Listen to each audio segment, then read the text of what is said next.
our National Nutrition Month 2021 due to this pandemic situation. Our total session into two halves. First session where we have with us two eminent speakers, Dr. Devna Choudhury sir and dietitian Vijaya Mukherjee. And in the second session, there is the e-poster competition for the students.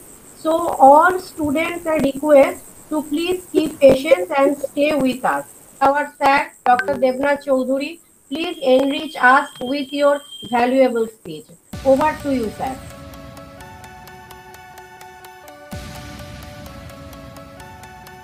So I really honored and happy for being invited by Panihati Mahavidyalaya for this important session. And I have chosen a topic which, according to me, is a scientific one, but relevant to the major focus areas of National Nutrition Month.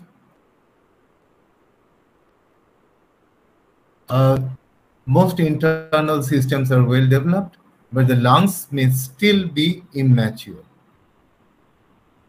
In the 9 months, fetus continues to grow and mature. Lungs are now nearly fully developed. Okay, so you understand that practically all organs of an individual starts growing, some almost at the completion of development, like brain at the fetal stage. So this is a very crucial period of human life. I'm talking about human. So human life, it applies to animals as well.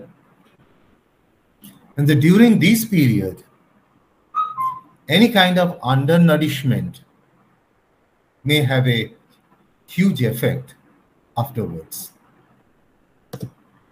Now, how it all started, or what was the idea regarding fetal development, or what should be the type of nutrition, or what other things should be done?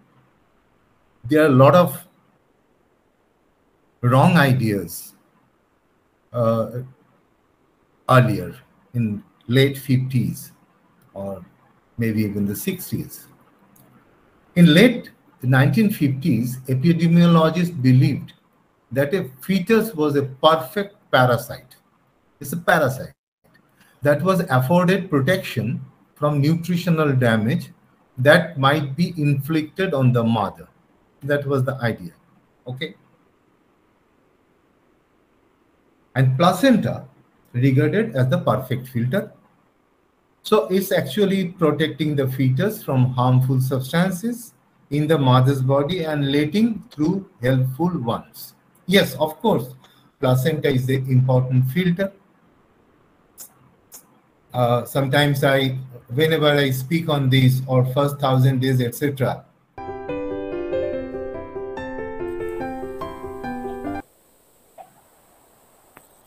Another question. Dr. Shubhla Mondal Shaha has asked, when a fetus not getting sufficient food and nutrition, not due to availability of food, but due to heavy vomiting problem, what type? This is a individual what type of problem will arise for mother and baby? Now, basically, the focus was you were talking about the vomiting of the mother, I suppose, not of the baby. If it is of the mother, you see, it depends on what is the situation.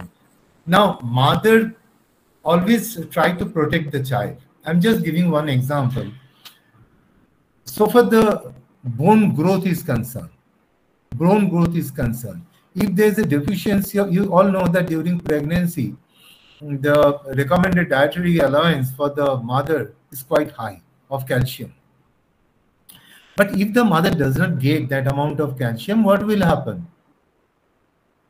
The fetus will get that calcium from the mother's bone. Ultimately, mother's bone may become fragile, but fetus will get that calcium for its bone growth. So mother will try to provide all the nutrients. Now, if you're saying heavy vomiting, I mean acute vomiting, as such, it should not cause any problem. If that vomiting can be managed, and if the doctor feels that some supplementation is needed for the mother, the doctor will prescribe. No general recommendation or suggestion can be done on this. This is the therapeutic situation, clinical issue. So it inhibits, it do not let the pathogens or the bacteria to attach to the mucosal lining only, and thus it helps in removal of the pathogenic. And once is the pathogenic bacteria or the pathogenic viruses or the fungus, it is not letting it attach to the mucosal layer. Secondly, these healthy bacteria are actually killing those pathogens also. So it is working in a two-way system.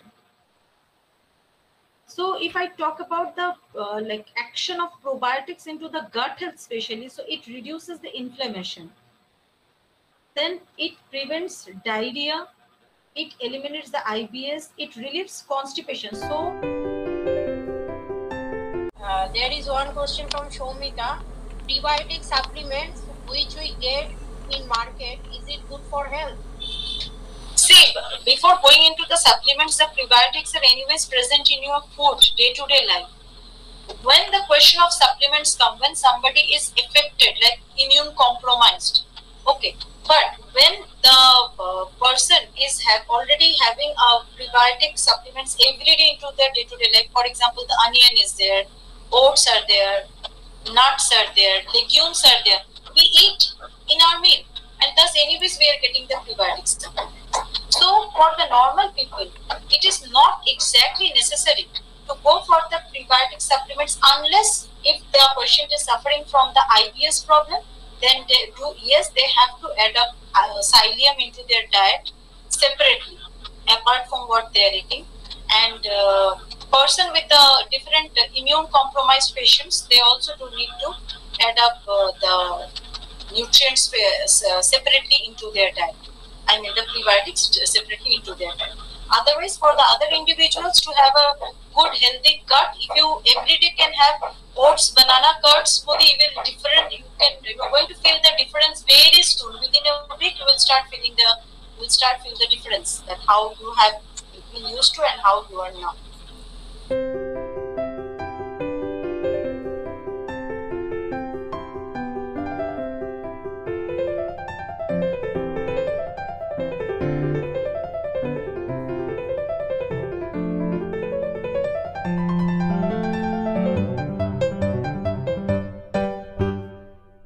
Good afternoon to everyone. This is Sujay Gupta, student of undergraduate student of Paniyati Mahavidyalaya. So, COVID has literally shut the door on our mouth and compelled us to sit at home with an additional gift of several lifestyle diseases.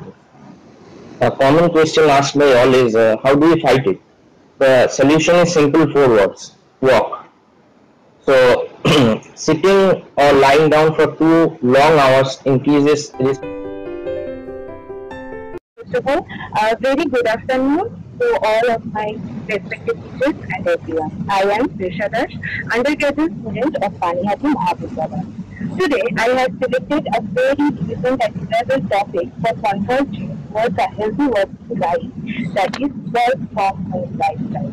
I have selected this topic because the last 18 months have been unprecedented and everyone has faced some effects of this.